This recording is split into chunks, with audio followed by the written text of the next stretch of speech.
আলোচনা করেছি। স্পেশালি আপনারা জানেন ঢাকা ইউনিভার্সিটি এবং জাহাঙ্গীরনগর ইউনিভার্সিটি নির্বাচন হয়ে গেছে এবং খুব তাড়াতাড়ি রাজশাহী ইউনিভার্সিটিটা হবে, তারপরে চিটাগাং ইউনিভার্সিটি হবে।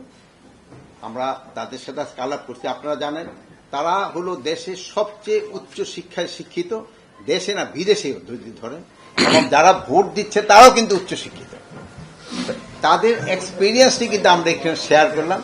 যেহেতু আমাদের একটা জাতীয় নির্বাচন আছে ফেব্রুয়ারিতে, এই নির্বাচনগুলি দেখে আমাদের কিছু কিছু এক্সপিরিয়েন্স হচ্ছে এবং আমরা এটা আমাদের জাতীয় নির্বাচন, এটা আমরা কিভাবে প্রয়োগ করতে পারবো, এই জন্যই তারা খুবই সম্মানীয় ব্যক্তি। তারা এখানে এসে আমাদের খুব ভালো ভালো সাজেশন দিয়ে গেছে।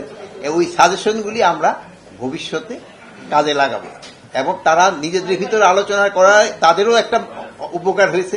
যেহেতু দুইটা নির্বাচন হয়ে গেছে এবং সামনের নির্বাচনগুলি কি করতে হবে, এই ছোটখাটো যে একটু ল্যাপস থাকে ওইগুলি কিভাবে করতে হবে, রেকটিফাই করতে হবে, এগুলি নিয়ে মেইনলি আলোচনা হয়েছে এবং আলোচনাটা খুবই ফ্রুটফুল হয়েছে।